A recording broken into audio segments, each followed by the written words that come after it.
Hi there. I'm glad to welcome you to my channel, World of Stories. I have a lot of interesting life stories that I want to share with you. Enjoy listening. Like many others, William considered himself smart and cunning. For a couple of weeks, he had been pursuing a new coworker at work, and the fact that he was married didn't bother him at all. In 6 years of marriage to his wife Laura, he had never cheated on her, but suddenly he wanted some variety and new emotions. And Kate, the new coworker, immediately caught his eye, a bright and stunning brunette with a charming smile. Not that she captured his heart, as he loved his wife and had no intention of leaving the family, which also included their beloved daughter Caroline. A good affair strengthens a marriage, he told himself, once again flirting with Kate. Kate, how about having dinner on Friday at a cozy restaurant after work, he asked, looking at the woman with a seductive gaze. Well, I guess we can, Kate replied, with a promising tone. She had been single for several months, and she liked William. She knew he was married, but she had no intention of marrying him, and she wasn't ready for a serious relationship. But she was open to having an affair to spice things up. Great, the man happily replied, anticipating the upcoming date. He came home in a cheerful mood. Laura, my love, the guys and I want to go to a bar after work on Friday. Can you let me go? He asked his wife with a smile, giving her a kiss on the lips. Sure, go ahead, his wife replied. He didn't go out with his friends very often. Just remember that we have to leave for the countryside early on Saturday. For the whole summer, they sent their daughter to the countryside with her grandparents and went there themselves every weekend. Don't worry, I'll be as fresh as a cucumber in the morning, he replied to his wife.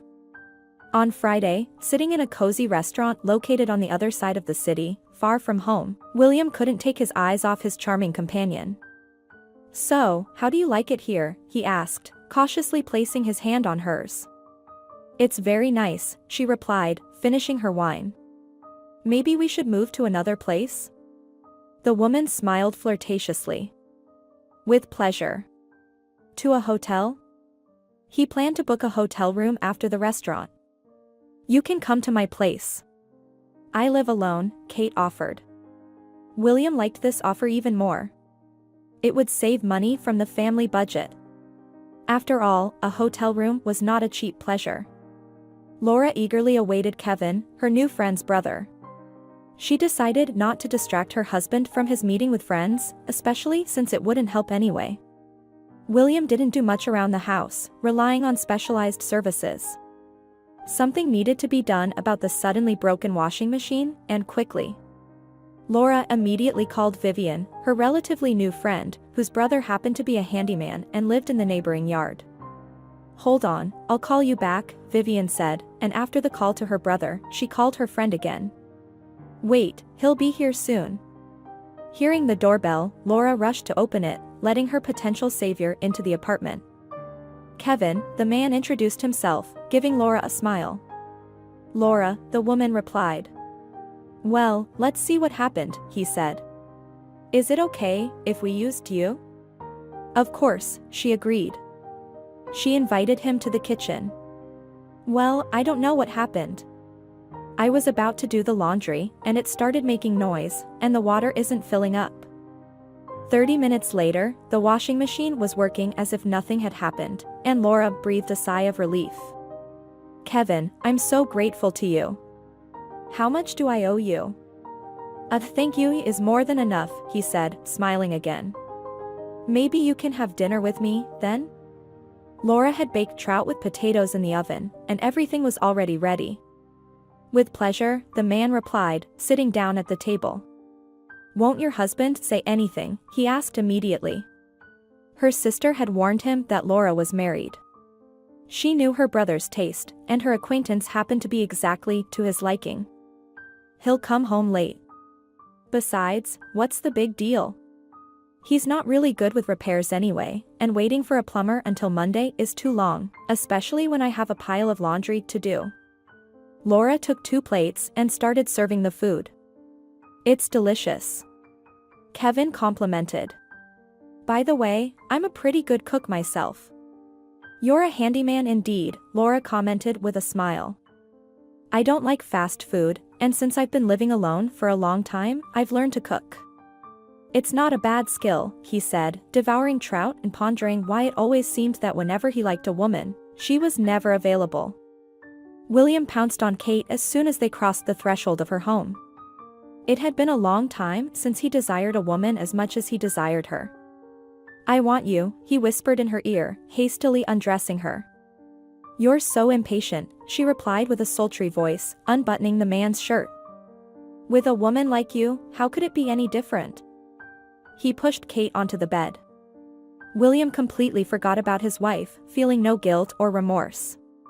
Right now, he only wanted this woman, and she reciprocated his desires. William let out a blissful sigh and lay on his back. "It's been so long for me," he said, turning his head to look at Kate, who settled beside him in the same pose. "For me too," the woman confessed. She hadn't expected such passion from a married man. She knew nothing about William's life or his wife. Perhaps his marriage was dull, lacking passion and variety? "Shall we do it again soon?" he asked, glancing at the clock. "We can do it again now," Kate murmured, leaning over him and kissing him on the lips. "I should go. It's time to run. I have to wake up early tomorrow." "We need to go to my daughter's country house," he said. Kate lay on her back again and pouted her lips. "Kate, you're amazing. But I really have to go. We'll definitely see each other on Monday. But I'll be thinking about you all weekend," he whispered and started getting dressed. William wanted to continue these encounters, at least for now. Well, the future would show. He loved Laura and had no intention of replacing her with someone else. He needed to be more careful to ensure his wife never found out about his little escapades on the side. His wife was already asleep when William returned. After taking a shower, he lay down next to Laura, embracing her with one arm. Looking at his sleeping wife, he suddenly felt a pang of conscience that had been silent until that moment. Not that he regretted what he had done, but the thought that maybe he shouldn't continue his meetings with Kate crossed his mind. "I didn't hear what time you came in last night," Laura said in the morning, packing groceries into bags. "How was your evening? You were already asleep?" "It was fine, we had a few drinks and chatted," he calmly replied. "And our washing machine broke down yesterday. Vivian's brother came and fixed it." "What brother?" William asked cautiously. "Kevin, he's a jack of all trades," she replied. I see. So, while I'm not at home, some men come here." He looked at his wife slightly reproachfully. "William, are you jealous?" she asked, smiling.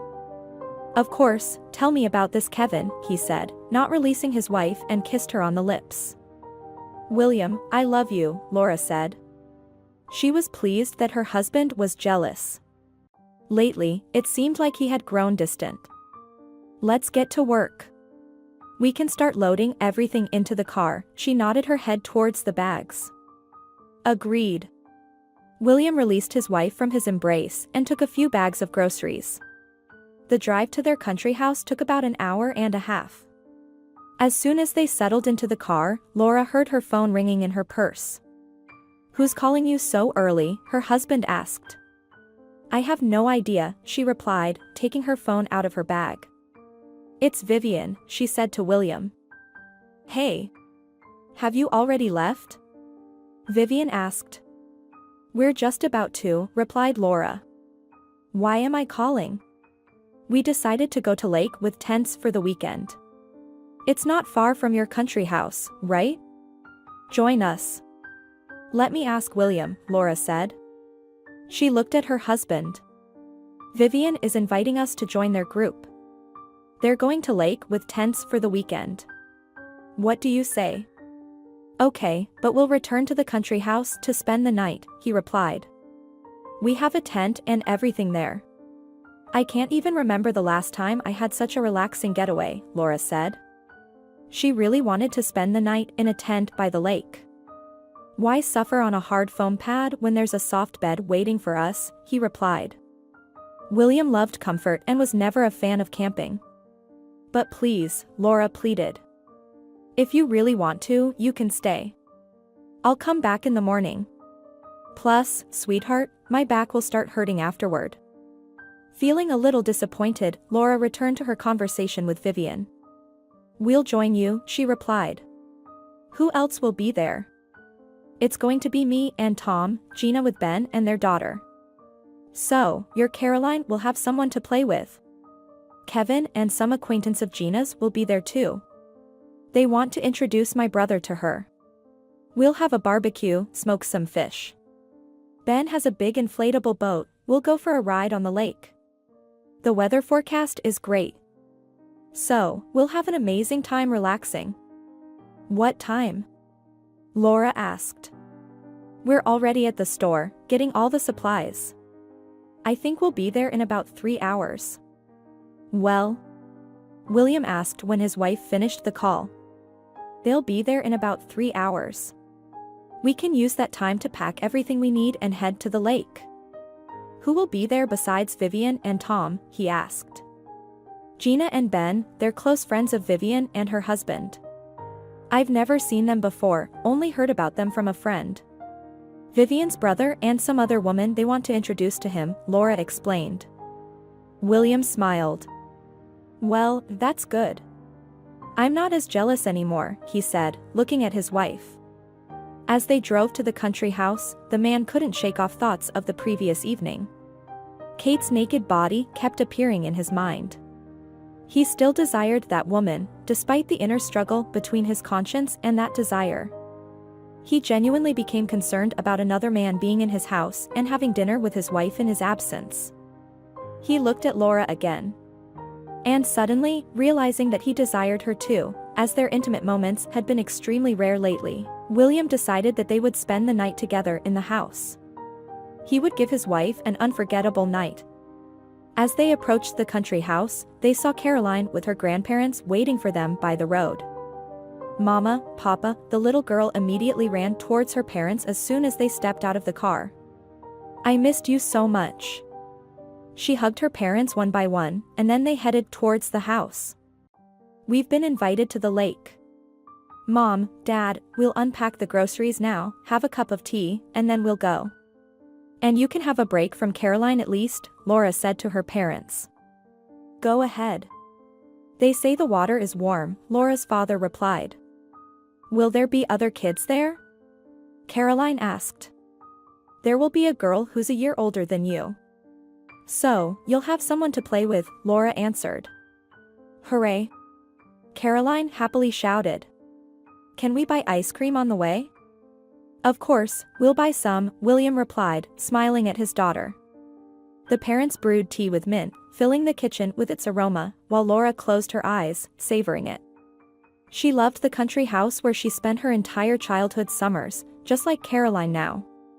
The fresh air, nature, several lakes around, and all the people she loved nearby. The woman was absolutely happy. The days turned out to be hot, and there were plenty of people along the lake. However, despite that, Laura's acquaintances managed to find a cozy spot. Vivian stepped onto the path, waiting for her friend and her family to arrive. After waiting for 5 minutes, she spotted their familiar car. We found a great spot, and there's no one nearby, she said when Laura, her husband, and their daughter got out of the car. Can I drive there? William asked, looking around. Not directly there. Turn towards those 2 cars, she waved her hand in the direction, pointing at 2 parked cars. Your car will fit perfectly there. William nodded approvingly and got back behind the wheel. Are you staying overnight? Vivian asked Laura. I want to, but William doesn't. However, we brought the tent, she replied. Mama, I want to go swimming already, Caroline said, looking at the lake.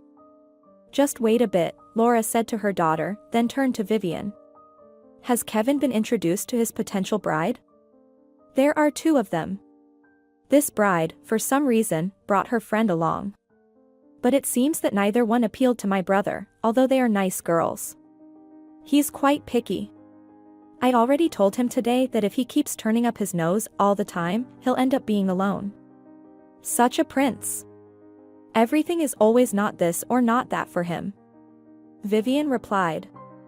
"Laura, call one of the guys to help with the groceries," William shouted, pointing to the open trunk where the food, drinks, and tent were. "Let's go," Vivian led Laura and Caroline towards the lake shore. "Well, here we are," she said, and Laura saw her husband with familiar faces, her friends, and their daughter. They were all settling down on a wooded area right by the lake. "Very nice," Laura said with a smile. "A successful and secluded spot," she thought, admiring the green wall of pine and birch trees, as well as the blue water of the large lake where people splashed around from all sides. Laura greeted those she already knew, and Vivian introduced her to the two women who were still strangers. The potential bride for Kevin was named Brenda, and her friend was Kate. Both women were quite attractive, and Laura was surprised why none of them had appealed to Kevin. "Tom, help William bring everything over here," Vivian commanded her husband. "Sure," he replied, heading towards the car. "Who's with us?" Brenda asked, entering the water following Kate. "Mom, come on already," Caroline said, tugging on Laura's shorts. After setting down the bags, William looked around. "You found a great spot." "Is everyone already swimming?" he asked, looking at the lake, and started to remove his clothes. "I'll refresh myself first, and then the rest." "Agreed." "It's so hot out there, but it's nice here with shade and a breeze," Laura said. William walked into the water up to his waist, and just as he waved to his wife and daughter, he suddenly froze, unable to believe his eyes. He saw Kate not far from his wife, who hadn't noticed the woman yet. He wondered, what is she doing here? William submerged and swam to the left, away from the women. Reaching the middle of the lake, he floated on his back and started contemplating what to do next. After swimming a little further, he noticed that everyone had already made it to the shore and headed in that direction, deciding that the best option was to pretend he had just noticed Kate, hoping she would do the same. Kate's eyes widened, and her throat went dry when she saw William emerging from the lake. What surprised her the most was that he seemed completely calm and acted as if he was seeing her for the first time in his life. "Good day, ladies." "William," he greeted Kate and Brenda. "Brenda, Kate," Brenda replied, while Kate continued to look at the man with confusion. "Pleasure to meet you," he said and headed towards his wife and daughter. Everyone settled down and started preparing for the picnic. William took out his phone, moved aside, and began texting Kate. "Go to where the cars are parked." Upon receiving the message, Kate took her phone out of her bag, read the message, and looked at William with surprise. "I'll take a short walk," she said to her friend and headed towards a narrow path that led to the railway station. "Will you be long?" Brenda asked. "No. I wanted to check out the berries. I saw some wild strawberry bushes nearby." "Laura, I forgot something in the car, I'll go and fetch it," William said, not being able to come up with a specific item he had forgotten, and followed Kate after waiting for a while. Reaching the cars, he saw Kate and glanced around. "Let's go," he commanded, heading a little deeper into the grove. Making sure they were in a secluded spot, he cast a displeased glance at the woman. "What are you doing here?" he asked, giving her a less than pleasant look that made it clear he didn't appreciate her presence. "I came with a friend." "I had no idea you'd be here," she honestly replied. "Well, just pretend we don't know each other." "You're staring at me so intensely that people might start asking questions," he said, looking into her eyes. "So you're worried," she cynically remarked. "I'm just as surprised by our encounter as you are." The woman approached him closely and, with a flirtatious smile, placed her hands on William's shoulders. "Did you never think about me at all?" she asked, with a slightly hurt expression. "Kate, I have a family here." "What are you doing?" he said, sounding somewhat annoyed and looking around. Suddenly, he remembered their sexual encounter with Kate, and when she got so close, desire took over reason. "But no one will come here." "We're deep in the bushes," the woman said, pressing herself closer to him. Unable to resist, William immediately wrapped his arms around her waist, not resisting when she kissed him on the lips. Pressing the woman against a thick pine tree, he lifted her skirt, hastily undoing the zipper on his jeans. The situation was incredibly arousing to him, and thoughts of his wife once again disappeared from his mind. "I'll go pick raspberry leaves," Vivian said. "We can add them to the tea. Who wants to join me?" "Caroline and I will go swimming," Laura replied. "You won't be able to get my fish out of the water now." "I'll go into the water too," Brenda said, heading towards the lake. "And Gina?" Vivian asked her friend. "She's going there too. Lisa, Gina's daughter, also loves the water." "Well, okay, I'll take a walk alone then." "Don't get lost there," Tom said, preparing the barbecue. "Yes, nowhere to get lost," his wife replied, heading towards the path that led to the cars.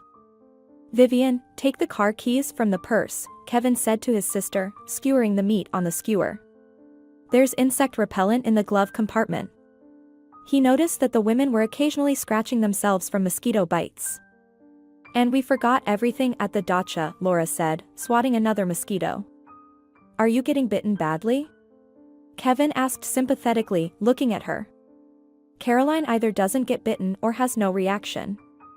But I get bitten badly. I've had an allergy to mosquito bites my whole life," Laura replied and went to the lake with her daughter.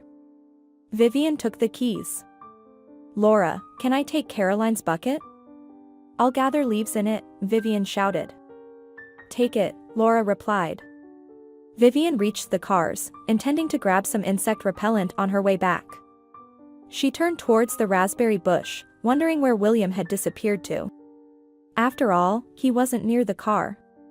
Vivian, having barely started collecting leaves, heard distinct sounds coming from the forest. Taking a few steps, she saw a man and a woman, whose visibility was hindered by trees and branches. Leaning her back against the thick trunk of a pine tree, she took a few breaths, trying to calm her racing heart. Analyzing the fact that Kate and William had left together, the first thought that came to her mind was that it was them. Although simultaneously, these thoughts seemed absurd, but she couldn't help but feel that Kate and Laura's husband knew each other. Judging by Kate's glance, which was not hidden from her when she saw William. Vivian cautiously lifted one of the branches and peeked from behind the tree, quickly hiding back. It was indeed William and Kate. "How awful," she whispered, pulling out her phone from her shorts pocket. The couple was so engrossed in each other that they didn't notice anything around them. Lifting the pine branch again, Vivian started recording a video of what those two were up to. When she finished, she turned off the sound on her phone and checked the recording. It was clear as day who they were. She didn't yet know what to do with this video. Feeling extremely awkward for witnessing this repugnant act, Vivian carefully made her way back to the path she had turned from earlier. She was in no mood for picking raspberries. However, she still filled the children's bucket with leaves and then headed towards her brother's car. "What are you doing here?" William asked Vivian, coming out of the woods. He looked agitated and worried. Vivian closed the glove compartment and, trying to appear nonchalant, looked at him. "We forgot to take the insect repellent," she said, closing the car door. "And where are you coming from?" she asked, trying not to give herself away. William showed her a bouquet of raspberry leaves he held in one hand. "I collected some leaves. We'll add them to the tea," he said and walked back to their camp.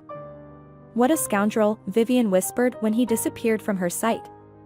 She had no intention of leaving and even decided to wait for Kate, who didn't keep her waiting long. However, Kate emerged not from the bushes but headed towards the cars along the path. Damn conspirators, Vivian thought.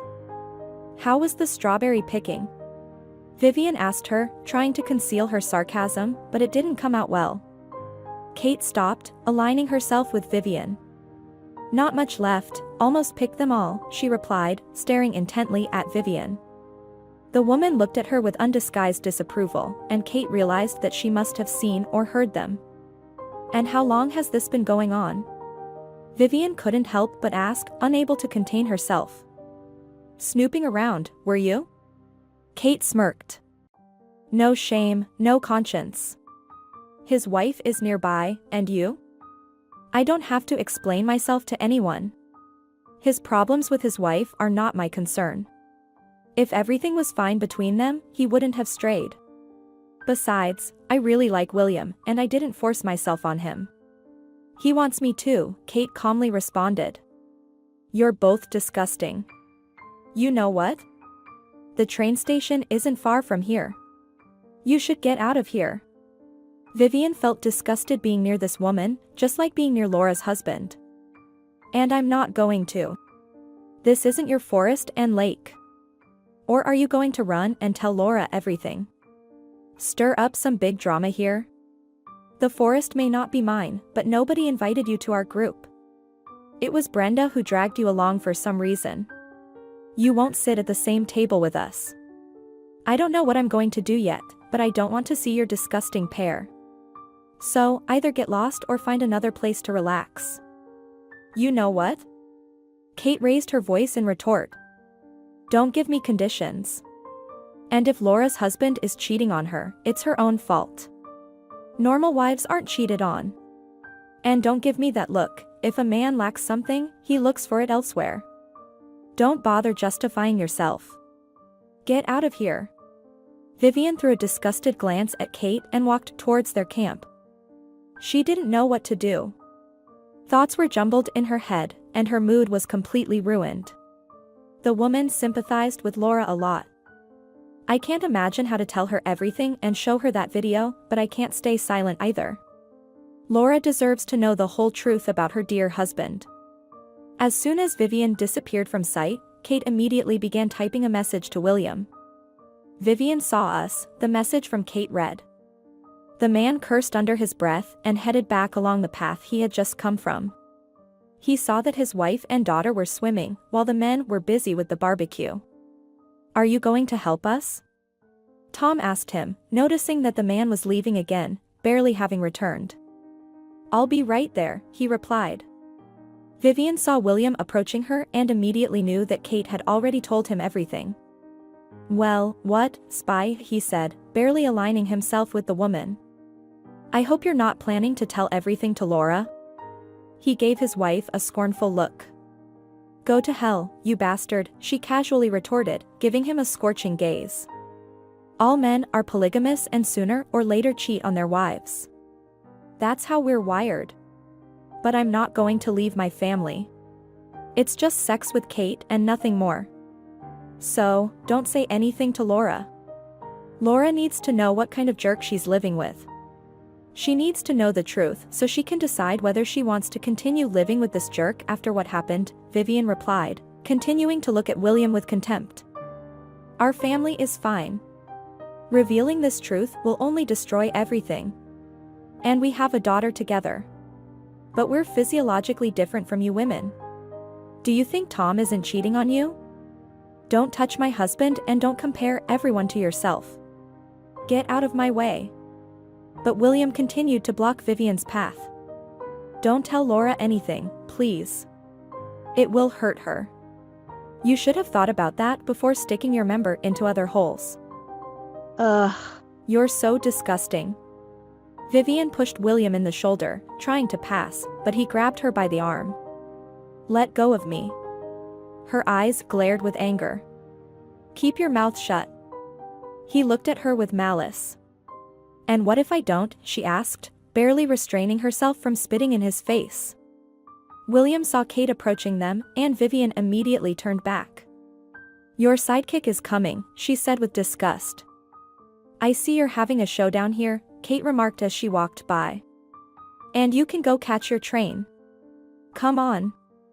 And you, she looked at William again, get your tramp out of here. Neither of you belongs in our group. Stop, Kate, wait, he called out to his mistress, and she slowed down. It's probably best for you to leave, he said. No problem. Take me home, she replied and continued walking towards the lake. If you don't want a scene in front of everyone, get her out of here, Vivian addressed William again. Calm down. We can handle everything ourselves without your interference. Ultimately, it's none of your business. If you start talking, I'll deny everything. No proof, no case. I have evidence. I recorded you on video, Vivian said, provoking his anger. You're completely crazy. Delete it quickly. You won't move from here until you delete it, he yelled. Let's stand here until I make sure I haven't lost it, Vivian smirked. William noticed her phone sticking out of her shorts pocket and abruptly snatched it from her. Give me the password, or I'll smash it, he threatened. I returned the phone. You can hit me or not, but I already sent the video to my email, Vivian replied calmly. She extended her hand, expecting her gadget back. What do you want for you to keep your mouth shut and delete the video? Reluctantly, he returned the phone, realizing that breaking it wouldn't accomplish anything. I don't want anything. I don't want to ruin anyone's family, but I have no justification for you. Laura needs to decide how she wants to live from now on. We can't turn a blind eye to something like this. Let me pass already. Vivian pushed William away and headed back to their campsite. The man cursed and followed her. He had regretted 100 times giving in to his lust and letting it overshadow everything else. He didn't want to lose his wife and daughter, and knowing Laura, he understood that she wouldn't forgive him.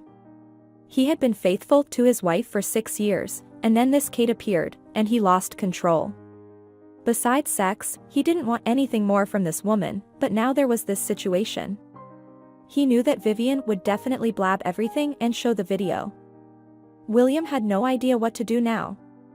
Vivian made an effort to maintain a composed expression when she returned to the rest of the group. She's gone and vanished, Kevin said, seeing his sister. Here, she handed him the keys and a bag of mosquito repellent. Why do you look so pale? He asked, noticing that something was off with his sister. Oh, just a headache, must be the heat, she lied. Kevin took the bag and headed towards the shore, where Laura sat on a tree trunk, watching their daughter playing in the water. Here, he handed her the bag. Thank you, Laura smiled and immediately pulled out mosquito repellent cream. Vivian had no idea what to do. She approached her husband, who, along with Ben, was watching over the skewers on the grill. Vivian, we need to set the table and cut the vegetables. Call the girls, otherwise, Brenda is doing everything alone, she said. Vivian looked at the table that the men had already set up in the shade, with Brenda bustling around it. She scanned the area for Kate and, looking at the lake, noticed that she was swimming. That damn woman, she thought, and went to help Brenda while contemplating her plan of action. You seem on edge. What happened? Tom approached his wife, who was slicing tomatoes. Everything's fine, she replied, watching Kate emerge from the lake. The skewers will be ready soon, Ben said, and William, who had positioned himself next to him, creating more of an appearance of helping than actually doing so. The tension in the air was palpable. Vivian looked at William, and their eyes met. He looked at her as if he could kill her. 15 minutes later, everything was ready. Tom called everyone to the table. Vivian gave Kate an icy glare as she approached their direction, clearly intending to stay. Vivian intercepted her halfway. Let's go aside, she said, noticing William drilling them with his gaze. You were told to get lost, she said, venom in her voice. The next train is in 3 hours, so you'll have to put up with me, Kate replied, smirking. I don't give a damn. Sit and wait at the train station, not here. You won't make a scene, will you? Kate asked, smirking. Girls, what's taking you so long? Tom shouted. And Vivian turned her face towards her husband. I'm coming, she replied and walked towards the table.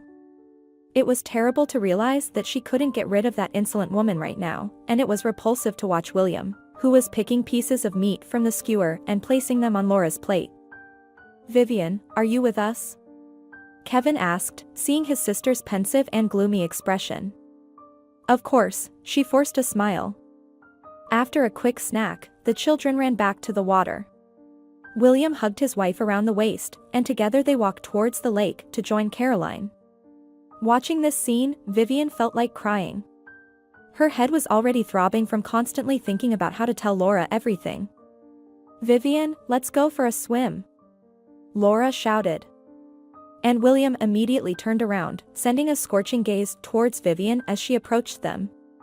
Don't you dare say anything, his icy stare read. And Vivian couldn't, which she deeply regretted. but she couldn't muster the courage.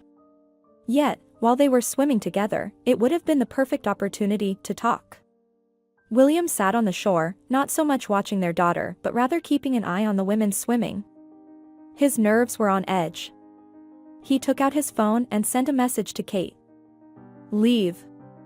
Give me a ride," came the response. He turned around and looked at Kate, who had settled in a folding chair about 4 meters away from him. "Don't provoke me, leave," he typed another message. The woman glanced at her watch.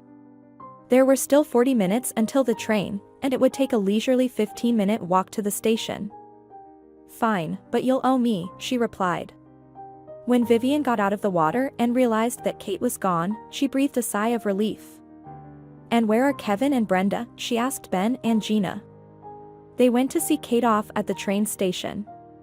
She said she had some urgent matters to attend to," Ben replied. Vivian looked at her watch and started getting dressed. "Where are you going?" Tom asked when she headed towards the path that led to the cars. "Just going for a walk," she replied.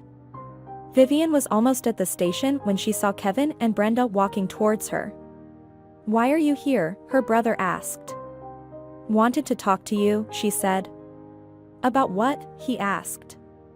"Brenda, you go back to everyone, and Kevin and I will take a little walk," she said. Brenda nodded in agreement and continued walking, leaving the siblings alone. "Let's go a bit further." Vivian took her brother's arm and led him back towards the station. "Yes, what's happening with you?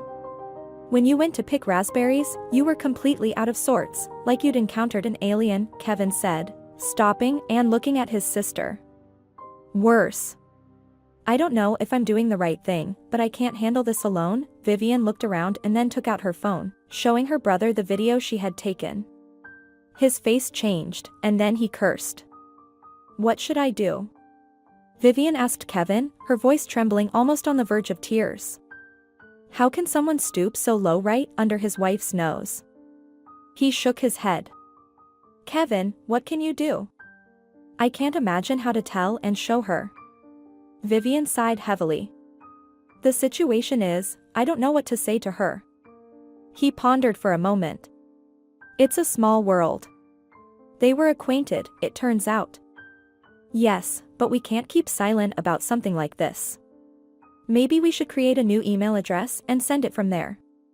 "Send it now?" he asked. "Well, when else? He's fooling around with this Kate in the bushes, and then he'll lie in bed with Laura? Disgusting." "Yeah, but we have the kids here. It won't be good to have a confrontation in front of their daughter." Kevin looked at his sister. "In the tent, when there are other people around, it's unlikely that anything will happen. I think it's better to do it after the vacation," he suggested. "It's sickening to see how he's now being affectionate with his wife," Vivian said, disgust evident in her voice. "Don't rush. Now is definitely not the time to say or send anything. Let's go back." Kevin restrained himself from rushing at William and giving him a beating. He couldn't understand how someone could choose that Kate over his amazing wife, Laura. Kevin had liked Laura from the moment he saw her. And today, he had spent the entire day thinking about her and how unfair life could be. After all, Laura was happily married, while he should pay attention to Brenda, even though she hadn't really caught his interest. It was already 10 p.m. when the men set up all the tents. "William, are you going to take Caroline home to sleep?" Laura asked her husband, sitting in an embrace on a log. "I think I'll stay here with you," he replied and kissed his wife on the lips. Seeing that, Vivian turned away and clenched her fists. It was the epitome of deceit, meanness, and hypocrisy for her. "But I want to sleep at the dacha," Caroline said. "I don't want to stay in the tent." "Maybe you can take her, and then come back?" Laura asked her husband. "Let's go together." He smiled and looked at his wife. "Okay," she replied. They got up from the log. "We'll drop Caroline off at the dacha and come back," Laura said and, leisurely, headed to the car with her husband and daughter. "That scumbag," Vivian whispered to Kevin. "She loves him. It will hurt her so much to know the truth." Vivian looked at her brother and sighed. She'll stop loving him after this, she replied. I can't keep quiet, I just can't. What are you whispering about? Tom asked, approaching them and interrupting their conversation. It took about 15 minutes to get to the dacha. Vivian kept looking at her watch. When half an hour had passed and Laura and William hadn't returned yet, she sent the video to her friend via WhatsApp and wrote, "Sorry, I didn't tell you right away." Her soul immediately felt lighter, as if she had taken off a heavy burden. With excitement, she stared at her phone, waiting for the 2 green check marks to appear, indicating that the message had been read. "Kevin, what's going on with Vivian?" Tom asked his brother-in-law. "She's been acting strange all day." Vivian kept looking at her phone, waiting for Laura to see her message. "Let's go for a swim instead," Kevin said to Tom. "All right, let's go." "What's the secret with you guys?" "It's not our secret, don't pry," Kevin replied. Kevin felt really sorry for Laura. He could only imagine what this woman would go through when she saw the video. But, on the other hand, the veil would be lifted from her eyes. William was definitely not worthy of Laura if he could do such things. And Kevin had no doubt that he would continue to do even worse. Laura and William were just about to head back to the lake when her father called him. "I'll wait for you outside," she said and left the house, heading towards the swing in the garden. After taking a few steps, she heard the sound of her phone. She took it out of her pocket and opened the message from Vivian. Laura didn't watch the entire video. Everything blurred before her eyes, and tears involuntarily welled up. She grabbed onto the trunk of the nearest tree to steady herself. Her chest tightened, and it felt like she was about to suffocate, as if she had lost the ability to breathe. After standing there for a couple of minutes, she left the property and called Vivian. Vivian finally saw that her message had been read. Vivian's heart pounded harder in her chest, and her hands trembled with excitement. When she saw that Laura was calling her, she could barely answer the call, her voice choked with tears. "When?" her friend asked, sobbing. "When I went to pick raspberry leaves," Vivian said with a trembling voice. "Laura, I don't know if I did the right thing, but I couldn't hide this from you. I'm so sorry." "Vivian, please, come and get me out of here," Laura said, still sobbing. "He's at the house, talking to my father." "Why, Vivian? Why would he do this to me?" Laura sat down, leaning her back against the fence, and closed her eyes with her palm. Tears choked her, and the pain tore her heart apart. Unable to bear it, Vivian herself started crying as if the pain that Laura was feeling now had transferred to her. "We'll come and get you now. Please, don't cry. He's not worth it." Tom and Kevin came to the shore. "Vivian, what happened?" Tom asked anxiously, seeing his wife crying. "Kevin, please, take Laura from the dacha," she addressed her brother, and he immediately went to get a towel and clothes. "What's going on?" Tom looked at his wife in confusion, and she whispered to him that she would explain later. "Kevin will come for you soon. We need your location," she told Laura. "I'll send it now," Laura whispered with a hoarse voice and ended the call. She felt her entire body trembling, and her head spinning. After sending her location to Vivian, she covered her face with her hands, continuing to sob. Vivian looked at her husband and wiped away her tears. Without saying a word, she showed him that fateful video. Tom's mouth dropped open, and he stared in shock for a while. After recovering a bit, he cursed and embraced his wife. "I'm ready," Kevin said, and Vivian immediately sent him the location, watching as her brother ran towards the car. "I can't wrap my head around it," Tom said. "You're so unlucky to see something like that. Now I understand why you've been acting this way all day." "What happened with you?" Ben asked. "He was out for a walk with his wife and their daughter, Brenda." "Where did Kevin run off to?" "I just bumped into him on the path." "There's an urgent matter," Tom replied. "Is everything okay?" "Really?" Gina asked, looking at her friend, and Vivian turned her head and looked at her. "Yes, everything's fine. Don't worry." Vivian forced a smile. "Then we're off to bed," Ben replied, and they headed towards their tents. Did you show this video to Laura? Tom asked, releasing his wife from his embrace. Yes, and she has already seen it.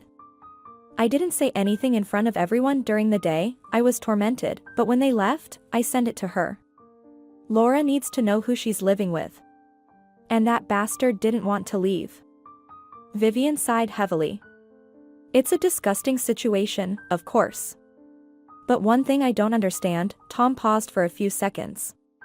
William knew this Kate for a short time. They were acquainted.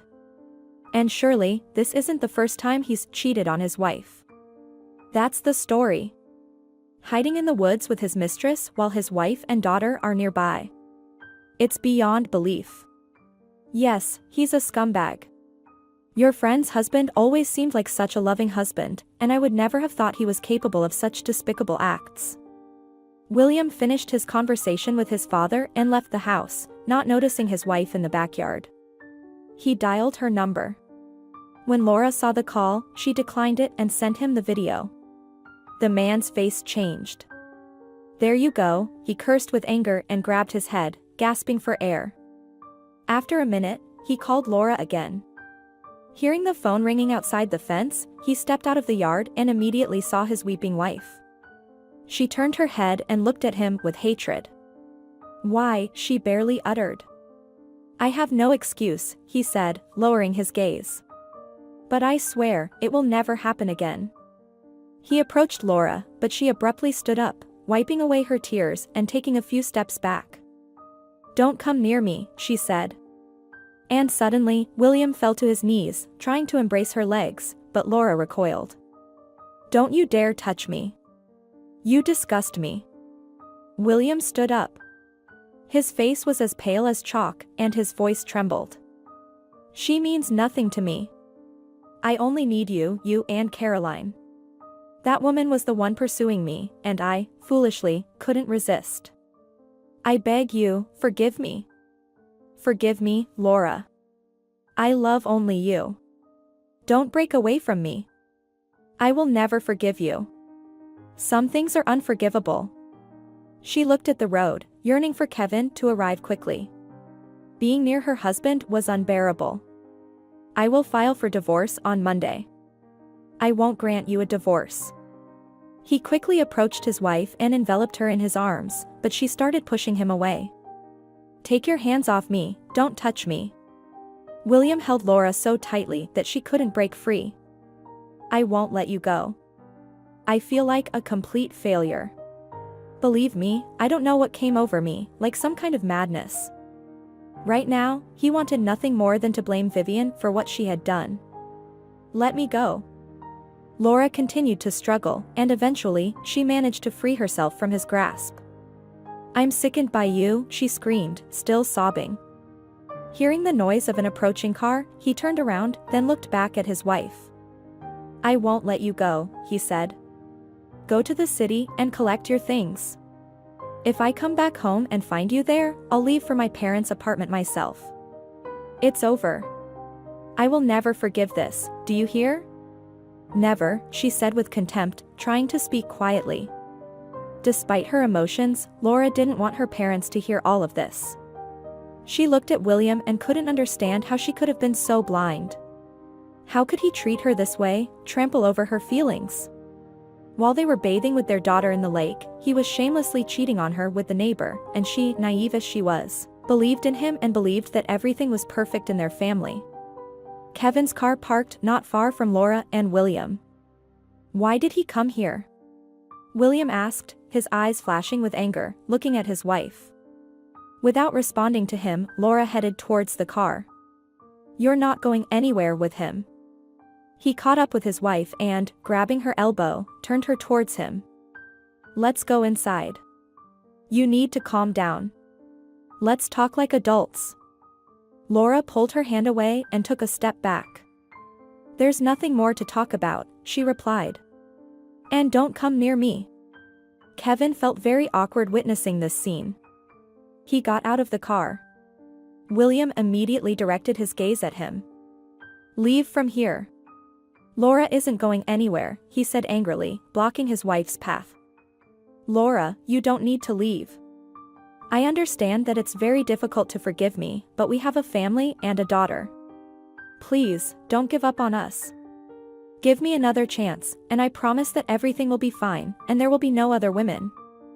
William, leave. I don't want to see you. Don't you understand that the trust between us is shattered, and that scene in the woods will always be in front of my eyes? Laura no longer cried. She felt completely empty and didn't want to be near her husband. Well, what can I do to make you believe me and forgive me? William asked, looking at her with a pleading look. He already cursed the day when Kate came to work with them and Vivian, who interfered in their relationship. I don't want to see you. Let me pass, she calmly said, wiping away the remaining tears from her cheeks.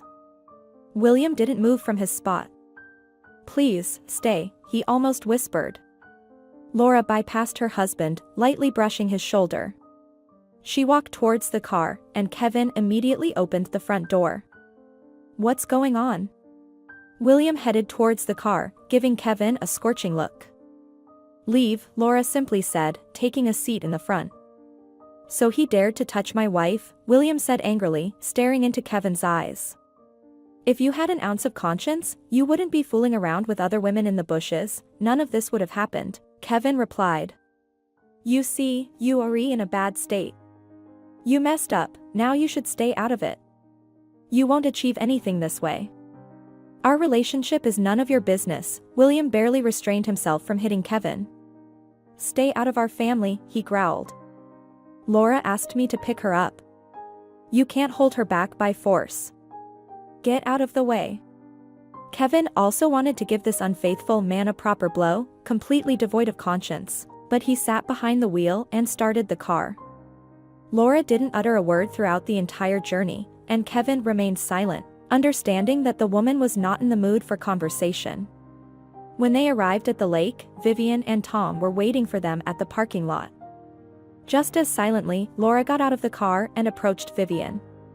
Let's take a walk, she said to her, and Vivian nodded in response. Meanwhile, the men headed towards their small camp, leaving the women alone. Laura, I was so worried about you, Vivian said. Maybe I'm not right, but I couldn't hide this from you. Being right, truthfully, is always better than blind ignorance, Laura replied. That's exactly what I thought, Vivian said. And they slowly walked along the path in the opposite direction from the station.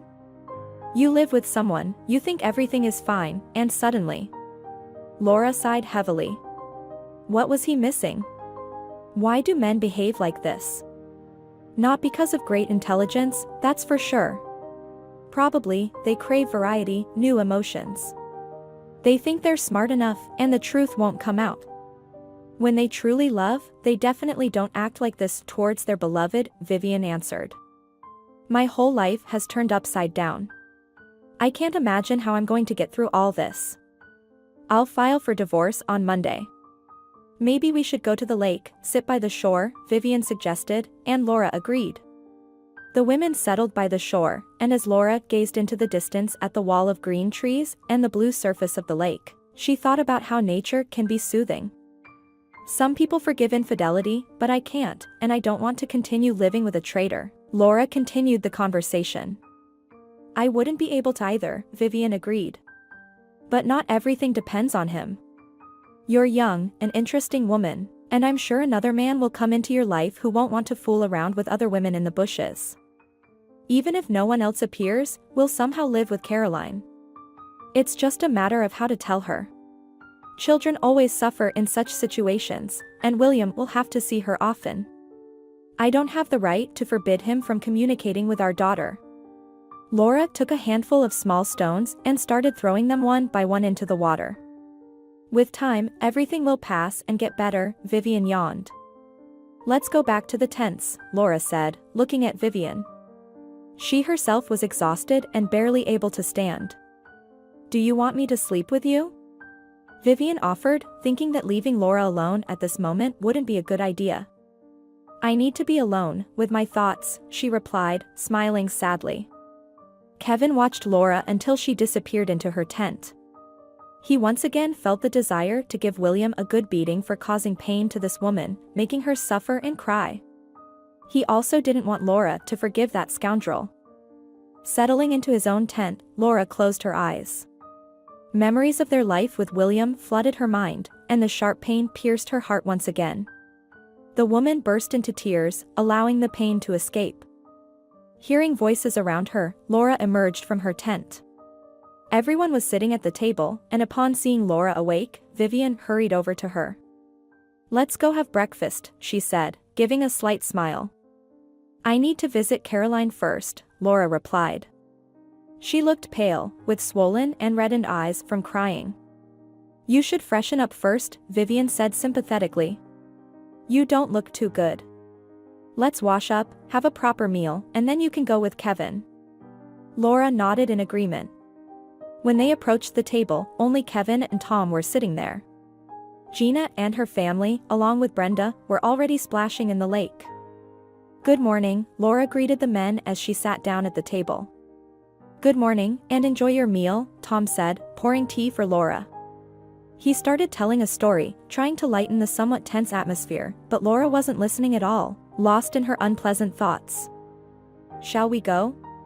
Kevin asked Laura when she finished breakfast. "Let's go," she replied, hoping that William hadn't stayed at the dacha.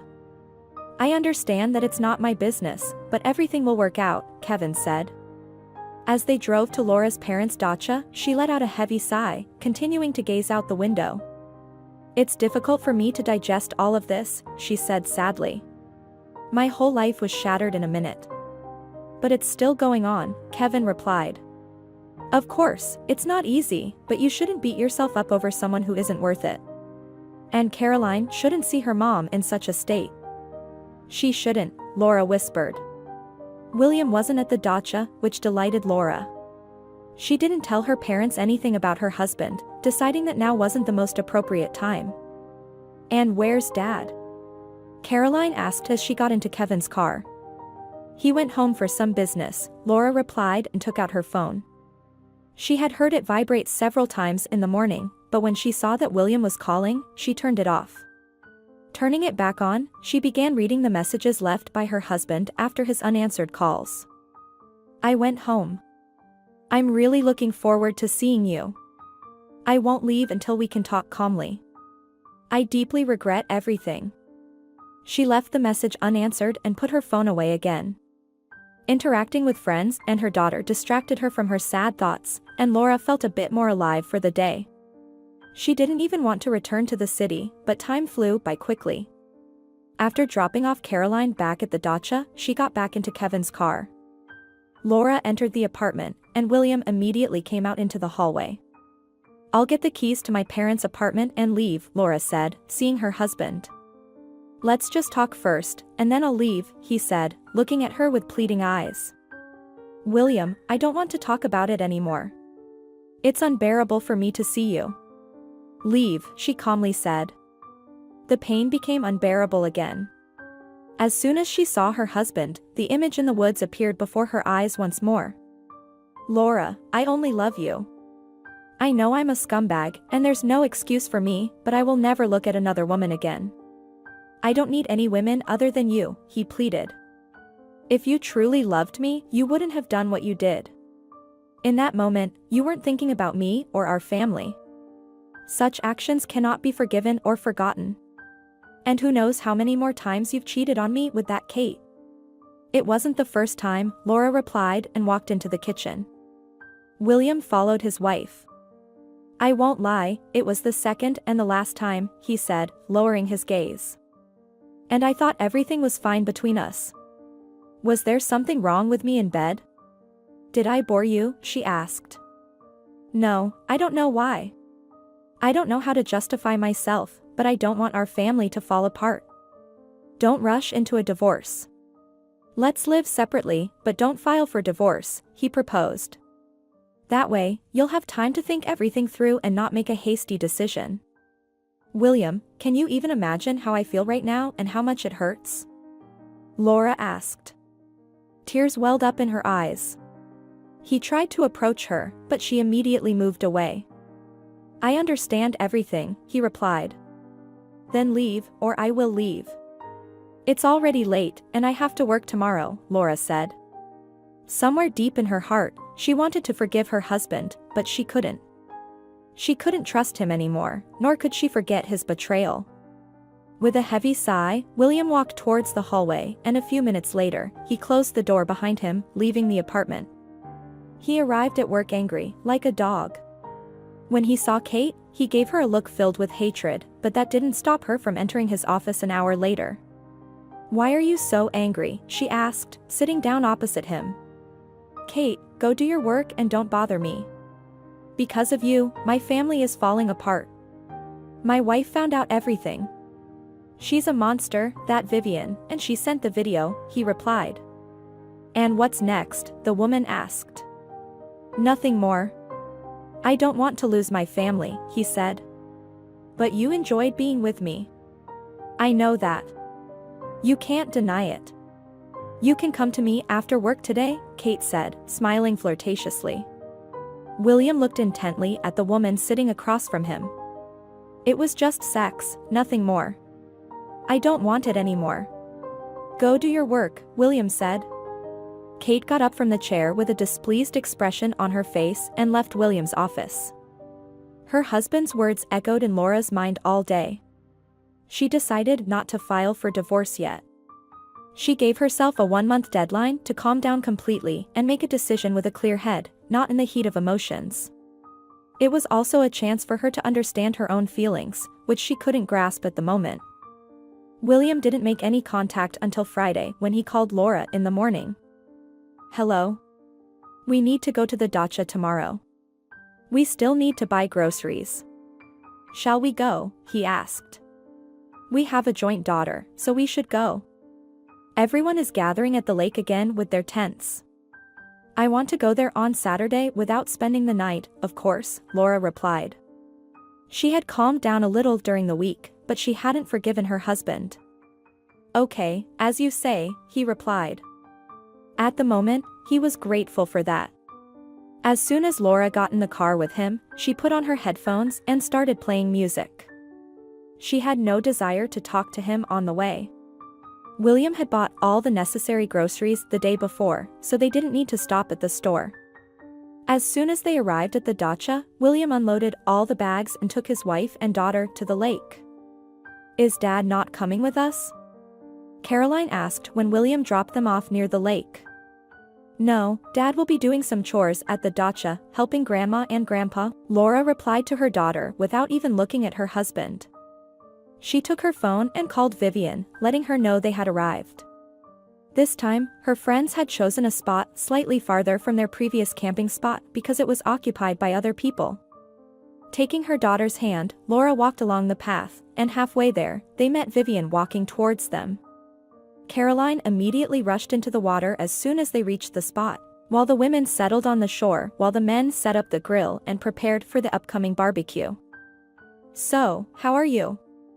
Vivian asked her friend. "You look good." "I've calmed down a bit," Laura replied. "Everything happens for the best. It's better to find out now than years later." "And what about William?"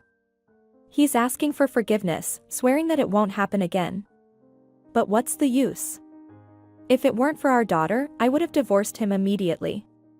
In any case, I can't live with him anymore, so I still plan to get a divorce," Laura replied, smiling sadly. "You still love him?" Vivian sympathetically asked. "I watched the video again. You know, everything turned inside me. It was so bad that I didn't want to live. I cried for several days, and then it was like a switch flipped. That's it, such a disappointment in a person. I spent the whole week wondering if I did the right thing," Vivian admitted. "You did the right thing. Thank you for opening my eyes. Let him go to that, Kate. I don't care anymore.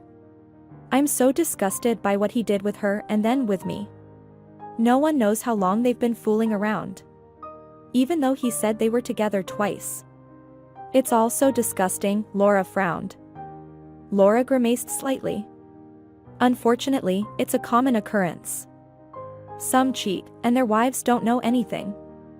I would prefer not to know. I feel disgusted by the thought of sleeping with someone else's man. Alright, enough about the disgusting stuff. Let's go for a swim, Vivian said. Laura managed to completely disconnect from thoughts of her husband in the company of friends. She came alive again, enjoying the warm water in the lake, delicious kebabs, and wonderful company. She didn't want to leave at all. Well, stay then, Vivian suggested. Tell him to bring the tent, take Caroline, and bring her back in the morning. I wanted to spend time with my parents, chat with them. I didn't really communicate with them last weekend. So, I'll go, and I'll come back to you in the morning, Laura said. William was already waiting when Laura and Caroline approached the spot where he had dropped them off. Did you have a good swim? He asked his daughter and looked at his wife with a pained expression. Yes, Caroline replied happily. We even played ball with Uncle Tom and Uncle Kevin. It was so much fun. William's eyes sparkled, but he didn't say anything, although he felt jealous of Laura's brother once again. After putting their daughter to bed, Laura spent a couple of hours in the kitchen talking with her parents. It was already past midnight when she went upstairs to the room. Why are you here? She asked her husband, who had settled on the bed. I went to sleep. This is our room, he replied. Lie down on the armchair, she said, nodding towards the folding chair. The man got up from the bed and approached his wife. She seemed untouchable at the moment, and William realized that he desperately desired her.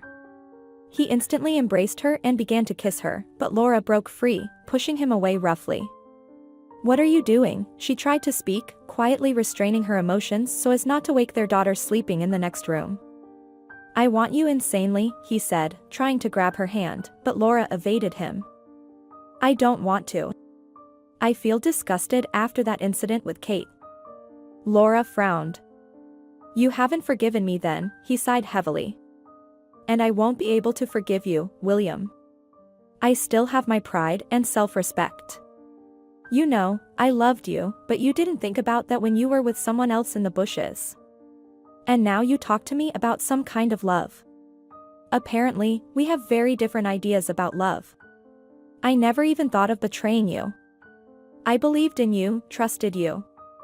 Anyway, I'll file for divorce. You can spend time with our daughter as much as you want.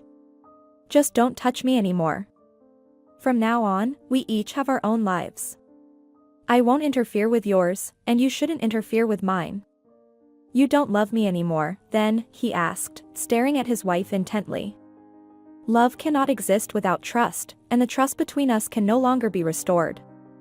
Sleep in the armchair or go downstairs to sleep, Laura said. She was very angry, and it even seemed to her that her former love for her husband was turning into hatred. I'll sleep in the armchair, William replied. William was in a terrible mood. He had hoped that Laura would calm down and forgive him. After all, she loved him so much. He couldn't believe that she no longer had feelings for him. He thought she was just very angry with him. How he longed for her now. William couldn't sleep. He spent the midnight hours staring at his sleeping wife, but couldn't bring himself to move to her bed, even though he desperately wanted to. In the morning, he felt completely shattered. Laura ignored him as if he didn't exist. William drove his wife and daughter to the lake and took a dip himself, but not where Laura's friends were. He stayed away so they wouldn't see him. He didn't want to see any of them. In the evening, when he drove Laura home, she put on headphones and didn't even look at him during the entire drive. On Monday, when Laura returned home from work, she noticed a leaking pipe in the bathroom. Just what I needed, she sighed and called Vivian. Write down Kevin's number and call him yourself, she said, dictating her brother's number. It's easier to contact him directly. I feel so embarrassed, but I don't want to flood the neighbors, Laura said. Laura felt awkward with one problem after another, first the washing machine, now the leaking pipe. It's convenient. Besides, he lives nearby. Call him, come on. He's probably already home, Vivian replied. After hesitating for a while, Laura dialed Kevin's number. Hi. It's Laura, she began the conversation. Hi. I recognized your voice, came the response. Kevin, I feel really embarrassed to ask, but I have a leaking pipe here. Can you come and take a look? Of course, it's no problem at all. I'll come right away. 30 minutes later, Kevin was at Laura's place, examining the pipe in the bathroom. We'll fix it right away, he said with a smile. And 15 minutes later, the problem was resolved. How about we have some wine and pizza? Laura suggested with a genuine smile. Wine. What's the occasion? He asked. Just felt like it, it's not great being alone. Laura found it difficult to be alone in the apartment where she had lived with her husband and daughter, and she really wanted to have a little drink, but not alone. I'd be happy to join you, Kevin replied, following her into the kitchen. He opened the bottle and poured wine into glasses while Laura heated up the pizza. Just as they took a sip, they heard the sound of the front door opening. Laura went into the hallway, and there stood William with a bouquet of flowers. As soon as he entered the apartment, he immediately dropped to his knees, extending the bouquet to his wife. I can't be without you. I'll stand here like this until you forgive me, he said. William, get up, she said. Laura had caught herself thinking several times that deep down, she sometimes wanted to forgive her husband. But she understood that their past life would never return. Suddenly, the pain resurfaced. If he hadn't been so insistent in his pleas, it would have been much easier for her to get through all of this. And now, looking at him, she saw the image of him with Kate in the video, and it couldn't be erased from her memory. Whose sneakers are these? William suddenly noticed a pair of men's sneakers. He immediately got up from his knees, his eyes gleaming with anger. So that's it. You've brought a lover into our apartment, he growled, like a wild beast, and headed for the kitchen, with Laura hurrying after him. Kevin stood up from his chair and looked disdainfully at William. Well, of course, William laughed. Of course it's him, he said. And how long have you been cozying up to my wife? Kevin fixed the pipe in the bathroom, Laura replied. There was and is nothing between us, although I don't have to justify myself to you. Enjoying some wine, are we? Lovely. And then you'll be rolling around in our bed? He suddenly grabbed Kevin by the collar, but Kevin immediately freed himself, and Laura immediately stood between the two men. Laura, step aside. We'll sort this out ourselves, Kevin said, but she didn't move from her spot. We didn't need a fight. That's the last thing we needed, she looked at her husband angrily. Apparently, you don't know me at all, if you've thought that about me, she said. He judges me based on himself, Kevin said. How much he wanted to punch William in the face. How audacious he was. He betrayed his own wife and now creates scandals for her right in front of him. Shut up over there. William roared and turned back to his wife. So, you decided to get back at me like this, huh? I'm going crazy, can't sleep at night. All I think about is you. And you replaced me so quickly with him? You cheated on me, not the other way around. Kevin and I are just friends. It's better if you leave. Laura became more and more disappointed in her husband. Abruptly turning around, William stormed out of the kitchen. Have a good stay, he shouted at last and slammed the door. Laura returned to the kitchen and drank the entire glass of wine, then suddenly burst into tears. Well, there you go, Kevin said and approached her. She immediately buried her face in his shoulder, continuing to sob. The man gently embraced her, lightly stroking her back. Sometimes, you just need to cry. It will get easier, he said. Laura lifted her head and looked into Kevin's eyes. Everything is so terrible, she whispered. How could I be so foolish? Living with someone for 6 years and not seeing anything beyond my own nose. He's the fool for not appreciating a woman like you, Kevin said, and suddenly Laura stopped crying and leaned in to kiss him on the lips. But realizing her gesture, Kevin immediately pulled away. I really want to kiss you, but now is not the right time, he said. Why? She asked. Because right now, you're seeking comfort, and I don't want to be just a source of comfort. Sit down, he replied. Laura sat on a chair. She suddenly snapped out of it and realized that Kevin was right. I'm sorry, she said. I don't know what got into me. It's okay, I understand, he reassured her. He poured more wine and handed it to Laura. Here, take this as a sedative. Just don't drink too much, he said. Thank you, she took a few sips and placed the glass on the table. I really don't want to stay here alone, she confessed. If you want, I can stay with you, he said, smiling. I want that, Laura replied. William arrived at Kate's house and immediately called her. Are you home? He asked the woman. Yes, why? She responded, surprised. I'm at your entrance. Can you let me in? Well, come on in, she replied smugly. I knew you wouldn't go anywhere, she thought to herself. William immediately pounced on the woman as soon as he entered her apartment, tearing off her clothes on the go. He sat her down on the kitchen table, forcefully spreading her legs. He was so angry, or rather, enraged, and he needed a release. William suddenly backed away from Kate and, taking a deep breath, exhaled before sitting on a chair, gripping his head with his hands. What's happening? Kate stared at the man in astonishment. William lifted his head, looking at Kate. Nothing. I should go. Kate laughed nervously. I don't want anything anymore, sorry, he said dryly. First, you barge into my apartment, attack me, and now you say, sorry sarcastically, she said with sarcasm. William got up from the stool and walked into the hallway. My mind is preoccupied with someone else. Close the door. We won't see each other anymore, he said, leaving the apartment. Well, go running to your wife. I don't really need you, she shouted as a parting remark. William sat in his car and rested his head on the steering wheel. What a fool I am, he whispered. The mere thought of Laura cheating on him with Kevin was unbearable. He thought he could distract himself from them with Kate, but it didn't work out. After sitting in the car for a while, he drove back to their shared apartment with Laura. Laura had another glass of wine and felt her head spinning slightly. Maybe that's enough, or I'll definitely get drunk, she said. That's right, Kevin agreed with her. He saw that Laura wasn't feeling well and increasingly despised her husband.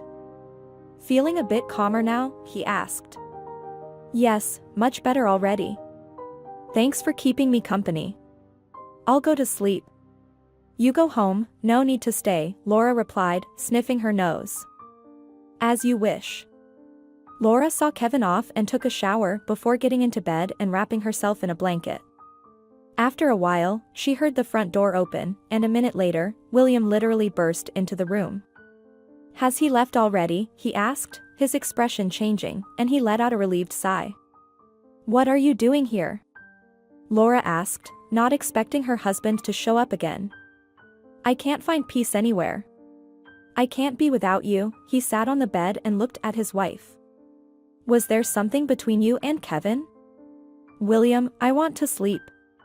Leave the room, Laura turned to her side, with her back to her husband. William lay down next to her, and she immediately turned to face him. Don't get comfortable here, she said sternly, but he quickly enveloped her in his arms and started kissing her. For a moment, Laura was taken aback and barely started responding to his kisses, but then images of the forest and William with Kate in that forest flashed before her eyes. She also sensed a faint scent of women's perfume coming from her husband. Laura abruptly pulled away from her husband's lips and pushed him away. No, she said firmly. Take your hands off me. Laura. You still love me, and I love you. Let's start over, he whispered. You smell like women's perfume, William. I don't know what's happening to you, but I've had enough. Laura felt the pain again, but not as intense as before. She suddenly realized that the memories of those distant times when she was happy with her husband were what tormented her the most, and they were now in the past. I thought you were with that Kevin. I've completely lost it. I didn't realize what I was doing. Laura, I broke up with her. I don't need her, and there was nothing between us anymore. You thought about me God knows what, and then you rushed to your lover. It's beyond acceptable. I hate myself. There was nothing between me and her, I swear, he said. Can I stay here? He pleaded with his eyes, looking at his wife. Don't make any more promises, just go to another room and sleep, she replied, turning her back to him again. I promise I won't bother you, William mumbled. Just leave, Laura responded, simply amazed by everything that was happening. She closed her eyes, trying to think about something else. When Laura woke up, she let out a sigh of relief seeing that her husband wasn't there. She went to the kitchen, and William was there. I've prepared something for breakfast, he said, standing by the stove. I see, William. I'll be filing for divorce tomorrow. I want to discuss all the details with you in the evening, she said, sitting down next to him. Maybe we should see a psychologist together first, he suggested, looking at his wife. I still want to save our family. Please, let's try. I'm fine, but you, on the other hand, really should consider it. William, I've been trying all this time to understand you, to justify somehow, but I can't. And then there's your behavior from yesterday, the woman sighed.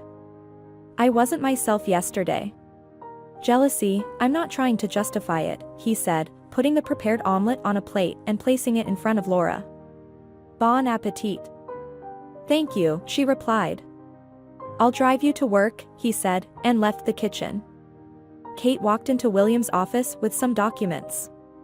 Here, she handed him a stack of papers and gave him a scorching gaze. Put them down, he said dryly. The woman left the office without saying another word. In the evening, he came home. Laura was already there. Maybe you can wait a little longer with the divorce, he asked. He looked tired and worn out. I don't see the point in delaying the inevitable, she said. Laura felt completely drained. I love you. I don't know what else to say, he said sadly. Those are just words, but actions speak for themselves. You wanted another woman, so what kind of love are we talking about? If I hadn't found out, you would have continued seeing her, right? Laura felt squeezed dry, like a lemon. I wanted some variety, you fool. Yes, if you hadn't found out, I probably would have, but now I don't want to. I've had enough. I don't want to lose you. William paled. He didn't know what to do to make Laura change her mind about divorcing him. For Caroline's sake, we need to maintain a normal, friendly relationship. I don't want our child to suffer because of us. Are you absolutely sure you don't want to see a psychologist? Maybe they can help us save our family, he asked. I'll consider it, maybe. It's very difficult for me to go through all of this. But I'll go alone if I decide to. After all, we're not a couple anymore. As you wish, William said sadly. Laura, I'm sorry for causing you pain. If it brings you any relief, believe me, I'm hurting just as much right now. He let out a heavy sigh. We've been working hard on Saturday, so we can only go to the dacha on Sunday. I'll go on Saturday. You can come on Sunday, she replied. Are you going with Kevin? He asked without aggression, calmly, but there was a sense of hopelessness and melancholy in his tone. I don't know yet, Laura answered. She felt so alien, cold, and distant, William thought, as if she had turned into a different person whom he had not yet met. For Laura, there was no longer any love, hate, resentment, or anger towards William. There was nothing. Just emptiness. At Laura's request, William left their apartment, and she was once again living there alone. She had already filed for divorce but hadn't told her parents, deciding to postpone that conversation until the weekend. On Thursday, after coming home from work, Laura decided to make herself some coffee. However, the coffee machine rebelled and refused to dispense any coffee. After spending half an hour studying the instructions, Laura realized she didn't understand anything. She called Kevin again. Hi. I'm really embarrassed, but my coffee machine won't make coffee, she said. Your coffee machine has become quite audacious, he laughed in response. I'll come over right now. Kevin didn't make her wait long, and he quickly dealt with the temperamental appliance. Laura. How about we go to a cafe and hang out, he suddenly asked. I'm actually too lazy to cook dinner, Laura replied. She had often thought about how Kevin had said he really wanted to kiss her. And now, as he came over, she felt a certain excitement, realizing that she was attracted to Vivian's brother. Because she hadn't noticed anything else around her, as if she were enveloped in a fog of her own thoughts and emotions related to William. They had a snack at a cafe near Laura's house, and then Kevin escorted her home. "It's nice to see you smile," Kevin said, looking at her. "Life goes on," Laura replied. "That's right." Kevin glanced at his watch. "It's getting late, and we have to wake up early tomorrow," he said. "Kevin, Vivian mentioned that you're going to the lake again this weekend. Can you give me a ride to the dacha?" Laura asked awkwardly. "Of course, I'll give you a ride," Kevin smiled. "Until Saturday then?" Kevin asked before leaving Laura. "Until Saturday," she replied with a smile and entered the apartment building. Laura took a shower and went to bed. She was in a good mood. She hadn't had such a good time in a long while as she did that evening. It was pleasant to talk to Kevin. He didn't make advances towards her, and most of all, she was grateful to him for preventing her from making a mistake when she was about to kiss him. On Saturday, Kevin brought Laura to the dacha, where they picked up Caroline, and then they all went to the same lake as before. "I'm so glad you're in a good mood," Vivian said, looking at the smiling Laura. "I'm just tired of worrying," she replied, wading into the water. By evening, when it was time to take Caroline back to the dacha, William called. He said he had decided to go to the dacha right after work and would pick up Caroline in half an hour. "Laura, aren't you coming with us?" he asked when his wife and daughter approached his car. "No, I'll spend the night in the tent," she replied. "And are you planning to stay here all day tomorrow as well?" "I'll stay here, and you can spend time with Caroline at the dacha. Maybe you can go together to the farm and buy some milk. She enjoys going there." "Okay, what time should I pick you up tomorrow evening?" "You don't need to pick me up," she answered. "I'll get a ride home." "No doubt," he said sarcastically, but Laura didn't react to it. "I'm leaving. Goodbye." William watched his departing wife for a while. He was insanely jealous of her relationship with Kevin. Now that he realized he was losing her, all his emotions became more intense. Laura had filed for divorce, and he couldn't find peace, thinking about her every time. The sleep wouldn't come, so Laura stepped out of the tent. She walked up to the lake and sat on the trunk of a thick pine tree lying by the water's edge. The full moon illuminated the sky, casting a silvery path on the water. It was completely silent, as if even the wind had fallen asleep, leaving the leaves on the trees undisturbed, leaning over the lake. "Can't sleep?" Laura startled, hearing a male voice nearby, and turned around. Kevin approached her and sat down next to her. "Sorry for scaring you, I can't sleep either." "I thought I'd go for a swim," he said. "Yeah, can't seem to fall asleep," she replied. "Kevin, I wanted to apologize again for what happened at my place." She hesitated, then continued. "I don't know what got into me. And thank you for stopping." "Forget it," he replied.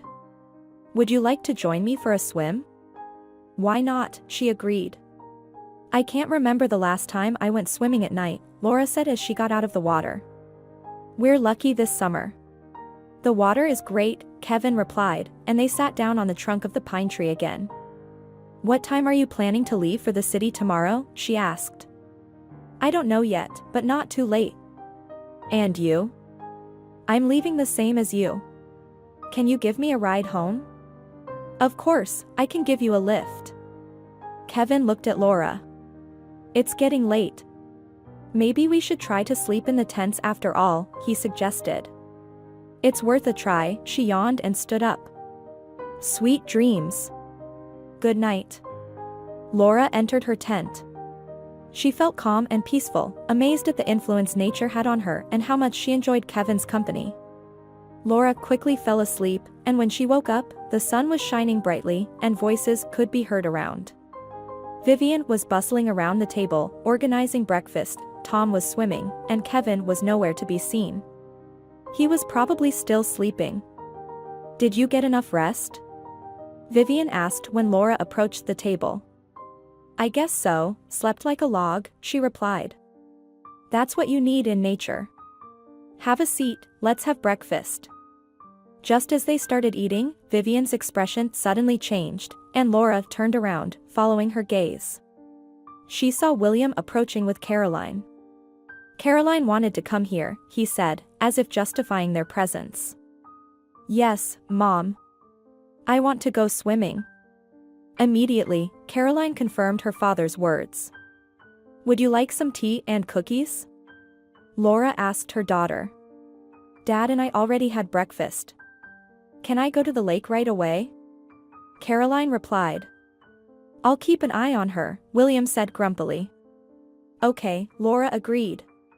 He doesn't have a good look on his face, Vivian remarked when Laura's friend's husband and daughter moved away from them. He didn't want to get a divorce, Laura replied. And what about you? Vivian asked. Vivian saw the smile vanish from her friend's face as soon as William appeared on the horizon. I want to, since I filed for divorce. Laura looked at the lake where Caroline was already splashing around with her father. Kevin emerged from his tent and looked surprised at William. Well, you're quite sluggish today, Vivian said when her brother sat down at the table. But at least I got enough sleep, he replied, making himself a sandwich. The day went by quite tensely. William's presence was definitely disliked by everyone, but they all preferred to simply ignore him and do what they wanted. Laura also avoided his company, mostly staying with Vivian. Seizing the moment when Vivian was alone on the shore, William approached the woman. Are you happy that you ruined our relationship? He asked. She noticed he looked very dejected. Don't project your problems onto others, she calmly replied. Well, your little brother is sticking around her all the time. Tell him to stay away from my wife. No one is sticking around anywhere, that's one. And soon, Laura won't be your wife anymore, that's two. You should have used your head instead of whatever you were thinking. Although you men have no idea how much pain your infidelity causes us, women. And if your wife cheats on you, it's an apocalypse. And for some reason, you expect us to understand and forgive you. If you had kept quiet, everything would have been fine. It would have been fine for you, yes. You could continue running around in the bushes with that Kate. You don't think about our feelings when your desires are fulfilled, Vivian smirked. Men are wired that way. I would never have left Laura, and now she doesn't even want to see me. Don't generalize. Stop trying to justify yourself. Laura noticed that her husband was talking to Vivian and approached them. Are you picking on Vivian again? She immediately asked William. What's the point of picking on her? She's already done her dirty work, he replied. Vivian waved her hand towards her friend's husband and headed towards the lake. Is Caroline alone in the water? William immediately asked and turned towards the lake. Seeing his daughter on the shore, he looked back at his wife. I'm surprised by you. You blame everyone as if Vivian is responsible for your escapades. I'm the one to blame, but she shouldn't have interfered. Enough about that. Let's put Caroline in the car, and then I'll drive you home. He stared at his wife intently. William, I'm so tired during this time. Enough with the arguments and relationship issues. Go home. I'll manage without you. There won't be any arguments. I'm moving back into our apartment, I'll sleep in the living room. Fine, then I'll move to my parents tomorrow. Laura didn't want to live with him under the same roof. No need to move anywhere. I won't bother you. Soon, we'll have to sell the apartment anyway. They'll split it in half according to the court ruling. Laura, I applied for a mortgage yesterday, I don't want to live with my parents. Just bear with me a little longer. The house will be ready in 4 months, and let this apartment stay with you and Caroline. William spoke calmly, looking at his wife with a gaze full of suffering. It's unexpected, but pleasant. Thank you, she exclaimed, surprised. William noticed that Kevin occasionally glanced in their direction. And this one has a thing for you, he cynically remarked. Will he start courting you after the divorce, or has he already started? Don't start. Laura snapped disapprovingly. I'm jealous, sorry. Mama, I'm going swimming again. Caroline shouted. I'll keep an eye on her, William replied and went towards the lake. At 5 p.m., William took Caroline back to the dacha, and an hour later, Laura headed to the city. Did he ruin your mood again? Kevin asked on the way, noticing that Laura was deeply lost in her thoughts. A little, she replied. Then listen to a joke. Throughout the journey, Kevin entertained Laura with jokes and stories, trying to cheer her up. He was pleased to see a smile back on her face. Laura immediately noticed her husband's car near the entrance as soon as she and Kevin parked. And Kevin noticed it too. He took Laura's belongings out of the trunk. They're heavy, he said. Let me carry them to the door. Thank you, Laura thanked him. Kevin placed the bag by the door of her apartment and simply smiled. Goodbye. If anything breaks, don't hesitate to call, he said. Lately, it's been one thing after another, she replied, unlocking the door. Goodbye. Goodbye. Kevin got into the elevator, and Laura entered the apartment. William was busy in the kitchen. I'm preparing dinner, he said. Are you hungry? No, she replied, packing things in the hallway. Laura went into the room, put on her bathrobe, took a shower, and then went to the kitchen. Her husband was sitting at the table, slowly drinking coffee. Silently pouring herself a cup of tea, Laura went to the bedroom, where she now lived alone. Don't you even want to sit at the same table? William asked. And Laura turned around. William, you promised not to bother me, she said. I'm not bothering you. I understand that you won't forgive me. And would you forgive me? Laura suddenly asked. That's different. You're a woman, but I would forgive. Laura gasped and smiled. Well, of course, it's permissible for you, but not for us. William, how can't you understand? I can't live with you anymore. Sleep in the same bed, have sex, trust you. My brain is exploding from how much I've been thinking about everything, how much I've cried. I have no strength left. I just want peace. Understood, he dryly replied, and Laura went into the room. After drinking her cup of tea, she lay down in bed. Laura didn't think about anything, she simply closed her eyes, and before her appeared the lake, the night swim, and their brief conversation with Kevin. In the morning, she heard coughing and entered the living room, where William was sleeping. Why are you coughing like that? She asked. Yeah. Seems like I caught a virus. Better not come close. Then the thermometer beeped, and William pulled it out from under his armpit. Temperature? Laura asked. He showed the thermometer to his wife. It showed 38.5 degrees. Maybe take some medication, she suggested. Okay, he replied. Laura immediately went to the kitchen. Here, drink this. And I need to rush to work. She handed him a glass. Thank you, he smiled slightly at Laura. After work, Laura went to the pharmacy and bought more medicine. As she was leaving, she bumped into Kevin at the door. Hello, she said, smiling. Did you get sick? He asked. No. William got sick. I see, he replied somewhat sadly and approached the cashier. Laura stepped outside and stopped not far from the pharmacy exit. She felt that she liked Kevin, and his company had a calming effect on her. She felt a sympathy towards him as a person, but memories of her husband also periodically intruded into her mind, memories of the time when she was happy with him. And these memories continued to torment her soul. Kevin came out of the pharmacy and approached her. Are you going home? He asked. Yes. And you? Me too. Shall we take a walk? Sure. Are you going to the lake next weekend? No, they're forecasting rain, he replied. But I can give you a ride if you need. No, it's not necessary. Thank you. Once again, it felt uncomfortable for her to ask something from Kevin. They silently walked to Laura's house. If you need anything, don't hesitate to call, he said, smiling. Laura nodded. She entered the entrance and, leaning against the wall, closed her eyes, took a deep sigh, and thought about how life can completely change in a single moment. William was lying on the couch, crossing his arms on his chest and groaning softly. "Feeling worse?" Laura asked, barely entering the room. "The temperature is 39, he moaned. "My head is splitting. I bought fever-reducing medication. I'll give it to you now." Laura brought the medicine, and William looked at her gratefully. Noticing his gaze, she immediately responded. "Just because I bought the medicine doesn't mean I've forgiven you or that anything has changed."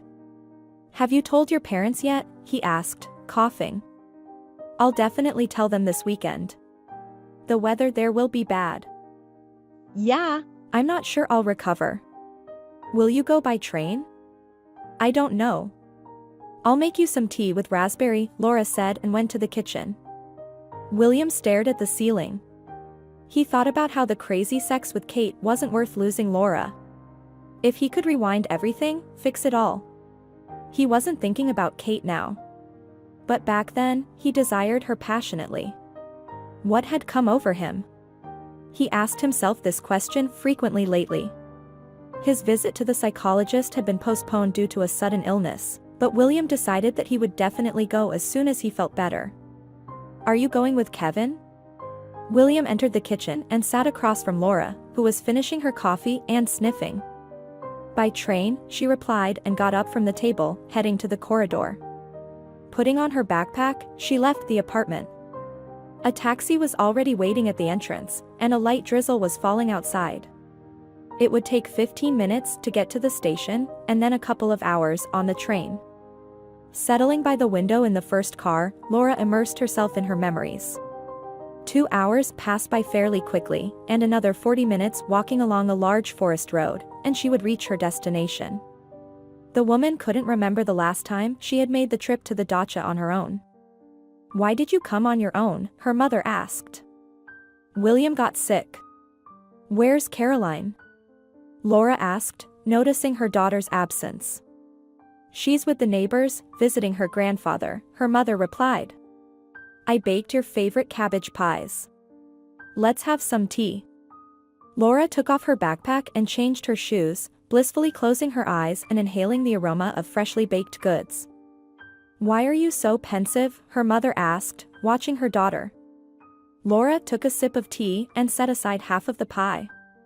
"Mom, William and I are getting divorced," she said. Her mother gasped and paled. "Laura." "What?" "Why?" her mother exclaimed, shaking her head. "He cheated on me," Laura honestly answered. "No, it can't be." "William? Are you sure?" Her mother whimpered and shook her head. "Absolutely. So it is." "I don't know what to say." "And is he remorseful?" "What difference does it make now? What's done is done." Laura sighed and took another bite of the pie. "You have a daughter together. And if he's remorseful, can't you forgive him? Why destroy the family right away?" "I can't forgive something like that. I can't be with him after another woman. He'll just cheat again, and I'm not ready to go through what I went through when I found out. We can't have a normal life anymore." "It seems like you're right, but sometimes people should be given a second chance. Maybe he learned his lesson, and now you'll live even better, and he'll cherish you." "I'm not ready to experiment. It hurt too much." "And how will Caroline handle all this?" Her mother cried out. "I'm not going to fight with William and deprive my daughter of communication with her father. He's her father, and we have equal rights to her. Let her communicate as much as she wants, but I don't want to torture myself anymore. I've had enough." As soon as they finished their tea, grandfather returned with Caroline. The rain poured harder, so they spent the whole day indoors. In the evening, there was a difficult conversation with her father. "Laura, of course, I don't justify him. He's a parasite and a scoundrel, can't be faithful. But to divorce right away?" Her father shook his head disapprovingly. "This is my decision, and that's it. What's with the phrase, can't be faithful?" Laura's mother looked at her father suspiciously, and he rolled his eyes. Don't even start. It's a well-known saying. And it's not about me cheating on you. I didn't cheat, and I didn't even want to. I thought our daughter was lucky with her husband. There was so much love. And look what happened. See, Dad, you loved Mom, that's why you didn't cheat. So William didn't love me. Why live with someone who doesn't love you? Have you stopped loving him already? I'm disappointed in him, Dad. He hurt me deeply. Yes, it's all very sad, Laura, very sad. Being alone with a child is not a great option either, her father sighed. It's better than living with a cheater. Everything is so simple for you now. Just cheat, just get divorced, her father sighed sadly. Dad, it's not simple at all. Let's not talk about it anymore. Laura knew that her parents wouldn't take this news calmly. Sunday had come. It's pouring rain outside. Laura's mother looked out the kitchen window. It's been pouring since morning, and there's no sign of a break in the sky. Laura, how are you going to get home? Laura approached her mother and looked out the window. Yeah, Mom. By the time I reach the station, I'll be drenched through. And a raincoat won't save me. I'll quickly run to the neighbors. They were planning to go to the city. Laura's mother put on a raincoat and dashed out. From the window, Laura heard the phone ring. It was William calling. Hey. It's pouring rain here. How are you going to get home? He asked, his nose still sniffing. I'll figure it out somehow, she replied. Let me come and pick you up, he offered. But her mother returned immediately and informed her that the neighbors were leaving in a couple of hours and would give Laura a ride home. No need, I'll go with the neighbors, she replied. Have you told your parents? He asked. Yes, there's no point in hiding it. I see, he replied sadly. What about Caroline? No, I think we should talk to her together about everything. Laura was most worried about her daughter. It was clear in advance how she would take this news, and it was very disheartening. Laura entered the apartment, and William immediately stepped into the hallway. Did you get wet? He asked, trying to help her take off her raincoat. No, I can manage myself, she replied. Okay, suit yourself, he sighed. Are you hungry? No. Taking off her clothes, Laura walked into the bedroom and plopped down on the bed. After a couple of minutes, William knocked on the door. Not waiting for a response, he entered the room and sat on the bed. How's Caroline doing? He asked. She's fine, Laura replied. What did your parents say? What can they say? They're in shock. Laura looked at her husband and sighed. I can't live with you anymore, William. That's it. Maybe with time, you will. Laura didn't let him finish. No, the feeling of disgust will always be there in my soul. I look at you, and that filth in the woods comes to my mind. I've regretted everything many times already. We had everything so routine between us. I wanted something new, fresh, emotions, sensations, variety. And it just got carried away, Laura. Maybe I got too full of myself. I don't know, but I didn't want to lose our family, and I still don't. And I love only you. So carried away that it happened right under my nose, loving me? Laura smiled sadly. I don't even know what got into me. It just clicked. But all the passion for that Kate quickly ended with recent events. If you hadn't found out everything, I probably wouldn't have realized how much you mean to me. What's the point of all these words now? Laura looked at her husband, struggling to hold back tears. You always knew how I felt about infidelity. I just wanted to try to explain somehow. We, men, are wired differently. Almost everyone cheats at least once. Many women do too. You had something with Kevin, didn't you? He said sadly. No, William. There was nothing. He never even made a move on me. It was unbearable for Laura to have all these conversations. Like a saint. Hard to believe. I saw how he looked at you, waiting, probably for when you'd leave me. Enough, William. I want to sleep. Please leave. Good night. He got up from the bed and left for the living room. The next day, after work, Laura came home and started packing her things. Where are you going? William asked, watching his wife. To my parents' apartment. I'll stay there for now, she replied. And don't say anything. I'm leaving anyway. Suit yourself. William returned to the living room and lay down on the couch, staring at the ceiling. The weather turned out to be great again on Friday, and the forecast was promising for the weekend.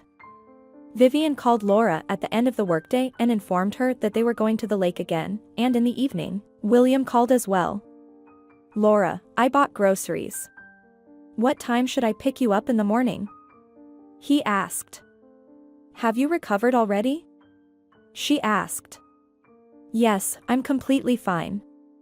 I'm going back to work on Monday. Let's say 8 o'clock then. Are you going to the lake with your gang again, with a tent? Yes, Mom and Dad were also planning to go, without an overnight stay. Okay, then see you tomorrow. Goodbye. When Laura came downstairs, William was already waiting for her. She put on her headphones again and started playing music. William was gloomy once more. He occasionally glanced at his wife, who was looking out the window and listening to music, not even wanting to look in his direction. He felt the wall that had formed between them and couldn't imagine how to break it down, especially since there was less time left until the divorce. Arriving at the dacha, they picked up Caroline and Laura's parents. William drove them to the lake and then went back to the dacha himself. Laura, William is suffering, isn't he? Laura's mother whispered as they walked along the forest path. Maybe you should reconcile after all? Mom, that topic is closed, Laura replied. Vivian noticed her friend and waved her hand. The water is amazing today. Mom, let's go swimming faster, Caroline immediately said. Will Dad join us later? He went on some errands. Your dad is busy. You'll meet him at the dacha in the evening. Laura couldn't imagine how to tell everything to Caroline, even though she had planned to do it over the weekend. In the water, Laura saw Gina with Ben and their daughter, as well as Tom. She smiled and waved at them. She suddenly remembered Kevin, but he was nowhere to be seen. Where's your brother? She later asked Vivian. He'll be here around 2 o'clock. His friend introduced him to a woman recently. So he invited her to our picnic. They should come together. I hope this time everything works out for him, it's always not quite right for him, Vivian sighed. Do you want a cold beer? Yes. Laura replied, and Vivian immediately took out a bottle from her bag cooler and poured it into 2 glasses. Kevin hasn't been able to find a woman for himself since the divorce. So many options in the past year and a half. But it's never right for him. He was with one for about 6 months, then they broke up. I don't know what he wants. I'm starting to worry about Kevin. Why did he get divorced? Laura couldn't help but let that question slip out. She had only known Kevin for a short while, but she had only seen the positive side of him and felt sympathy towards him as a person. For the same reason you're planning to, she responded. He was working tirelessly, trying to pay off the mortgage as quickly as possible. But that cow, Gloria, started getting involved with his friend. She chased after him for another 3 months, begging for forgiveness, but he couldn't forgive her and they got divorced. Laura smiled sadly. Unfortunate friends, she thought about Kevin, feeling sad about what Vivian had told her regarding Kevin's new acquaintance. Laura was sure that she was liked by Kevin, but she wasn't ready for new relationships at the moment. And would anyone wait for her to mature? Of course not. Besides, her thoughts were currently occupied with how to tell everything to her daughter, how to ensure that the child wouldn't suffer from their separation.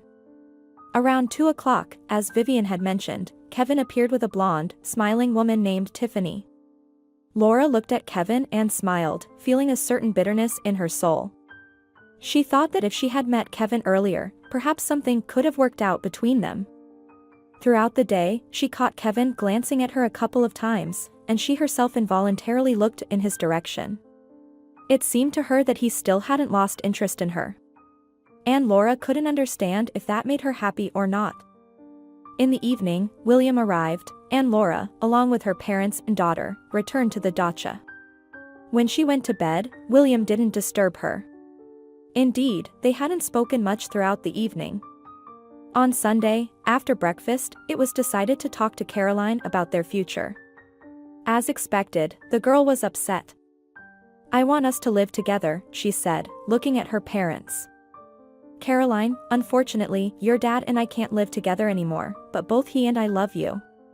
Dad will visit you often, and he'll come to the dacha in the summer," said Laura. "But why?" she asked. "It happens with adults," Laura replied. They rode back to their destination with William in silence. "Tomorrow after work, I'm going to see a psychologist," William said, looking at Laura. "Maybe you should come with me after all?" "No, I won't go. A psychologist can't erase your betrayal from my memory. I'll go alone later." Laura grabbed her backpack and got out of the car, while William sadly watched her leave. A week had passed since Laura and William divorced. They still went together to the dacha of their daughter Caroline, and William made various attempts to establish contact with his ex-wife. He went to several therapy sessions, trying to understand himself and figure out how to move on with his life. Laura was at work when her friend Helen called her.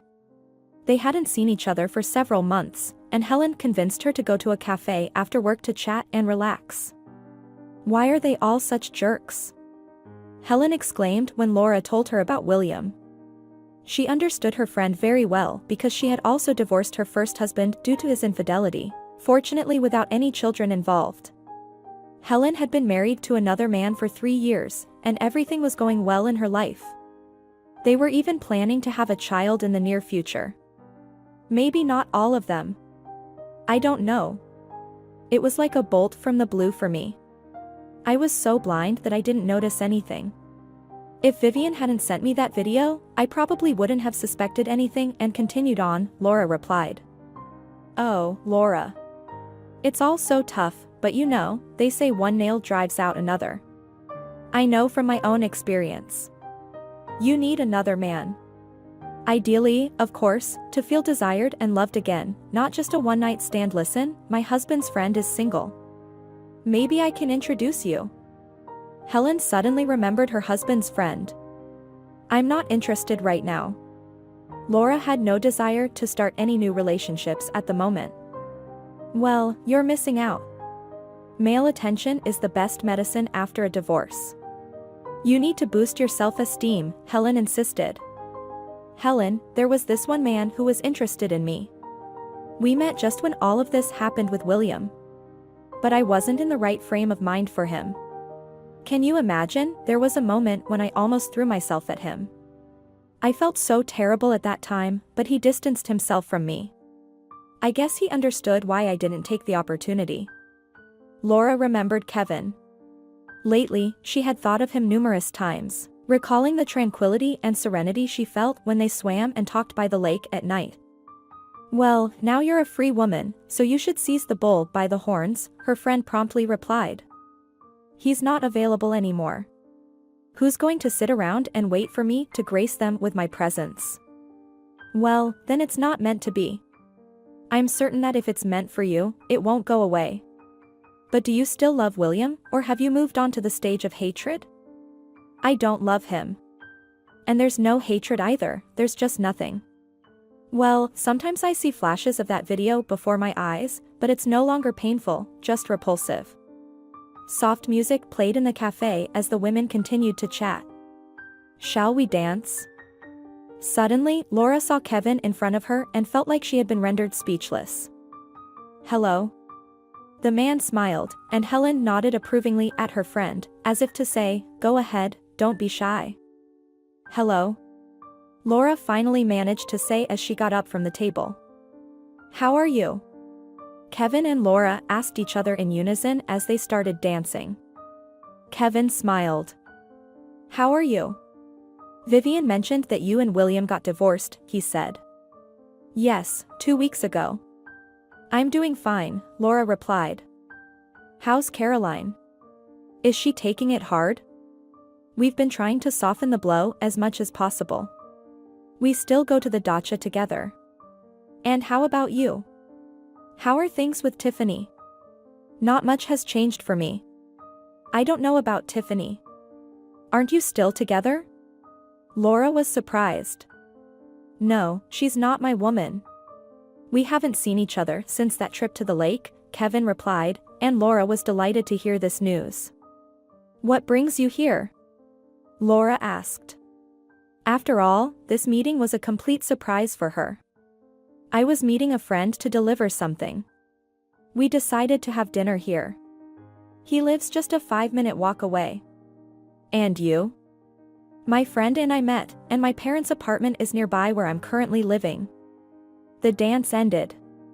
Would you mind if my friend and I join your table? He asked. Not at all, Laura replied with a smile and returned to Helen. Well, tell me all about it, Helen eagerly said, looking at her friend with curiosity. This is the same Kevin I was talking about. You don't mind if he and his friend join our table, right? Not at all, of course. Laura, he seems nice, and he's definitely interested in you, Helen said, looking at Kevin who was making his way to their table with his friend. Kevin introduced his friend, and they sat down next to the women. As soon as the slow music started playing again, he immediately led Laura back to the dance floor. After spending a little over an hour at the cafe, everyone started heading home. Helen called a taxi, Kevin's friend went home, and Kevin walked Laura home. Well, this is where I'm living for now, she pointed to the entrance they were slowly approaching. Stopping near it, Kevin immediately hugged Laura and kissed her. It all happened so quickly that she couldn't even react, but she didn't want to interrupt the kiss, responding to it and embracing the man by his shoulders. I've been thinking about you all the time, he whispered, briefly pulling away from her lips. Now you're free. I hope I finally have a chance, he continued. I've been thinking about you too, Laura confessed. And he kissed her again right away. She could feel her soul trembling and her heart pounding wildly. Laura woke up and looked at Kevin, who was smiling as he watched her wake up. I really don't feel like going to work, she said, stretching. I suggest we both take the day off and spend it together. What do you say? He asked. It's a great idea, Laura replied and reached for her phone. Citing feeling unwell, she took the day off. Kevin did the same. And they snuggled back into bed. To be honest, I had almost given up hope of you reciprocating, he confessed, holding Laura tightly in his arms. I kept thinking you would forgive William and stay with him. His actions killed all my feelings for him, Laura replied. I will try my best for you to love me, he said, kissing Laura on the temple. She closed her eyes and smiled. Right now, she felt really good, as if her soul had awakened from a winter slumber. They spent the day together. They took a walk, went to the movies, and had lunch at a cafe. Kevin stayed over again that night, and they didn't get much sleep. On the remaining days until Saturday, Kevin would meet Laura after work, and they would go to his place. It was hard not to notice how much Laura had changed. Have you met someone? William, her ex-husband, asked when they drove away from her parents' house. Yes, she didn't hide it. Quite quickly, he remarked. Do you want me to suffer for years and pine for you? Laura asked. No, but it hurts to hear that you have someone else now. William was very somber. Do you love him? I do. And how are your sessions with the psychologist going? I gave up on them a while ago, William admitted. How quickly your love for me faded, he said bitterly. You killed it yourself, Laura replied and put on her headphones. They drove the rest of the way in silence. When there was no one else at home, Laura's mother approached her. It's evident that William is really struggling, she said. It's painful to look at him. He's so downcast, but you, on the other hand, are radiant. Who is he? Just a man who has made me happy again, Laura replied. William destroyed everything himself, and pity isn't the best feeling. And is this just a man serious about you? Her mother continued. He is, Mom. You've seen him. It's Kevin, Vivian's brother. Well. When did this happen? I remember him being with another woman at the lake back then. Her mother looked thoughtful. It happened, Laura replied with a smile. I'm very happy with him. It's your life, and you know better what's best for you, but for me and Dad, the most important thing is for you and Caroline to be happy. And I'm glad that you didn't become enemies with William. It's commendable. Whatever happens between you, the child loves both of you. You know, they start fighting, prohibiting each other from seeing the child, turning against each other. Just because our relationship ended doesn't mean that Caroline's relationship with her father should end too. I don't want to deprive the child of her father. Throughout the day, William watched as Laura literally glowed, and it depressed him. He felt jealous and frustrated that he couldn't change anything. His ex-wife was kind to him, and when they all sat down at the table together, it seemed like nothing had changed. That everything was still the same as before, that they were a family. In the evening, he knocked on Laura's door. Can I come in? William asked before entering. I'm about to go to sleep. Did you need something? She turned to her ex-husband. And inside him, everything was tearing apart from her friendly expression on her face with an absolute lack of love for him. Just wanted to chat, he said, not knowing what else to say. He wanted to approach her, hug her, kiss her, but now she was a stranger, and she would never be his again. Let's do it tomorrow, Laura yawned. I can barely keep my eyes open. Tomorrow is always tomorrow, the ex-husband said gloomily. Good night. Good night to you too. Laura watched him leave, and she felt sorry for William. She lay down in bed and closed her eyes. A smile appeared on her lips. After all, her thoughts were once again consumed by Kevin, and her heart felt very warm. They spoke on the phone a couple of times during the day, and Laura found herself thinking that she really wanted him to be with her right now. On Sunday, when they were about to leave, William approached Laura. Maybe we can stop at a cafe before I drop you off? Sit down, have some coffee with your favorite pastries, he asked hopefully. William, there's no need to try to court me. It's impossible to bring anything back. And I'm not going with you. She opened the gate, and on the pathway, not far from the dacha, stood Kevin's car. William watched as Laura, with a happy smile on her face, headed towards it.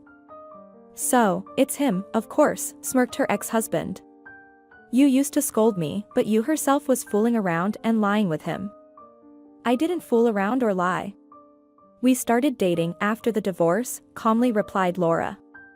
Oh, please, tell your fairy tales, he said with a hint of resentment in his voice. I'm not going to prove anything to you. Think what you want. Laura headed towards Kevin's car, and he immediately got out of it. William watched as they embraced. Their eyes sparkled as they looked at each other, and yet, there was a time when Laura looked at him the same way.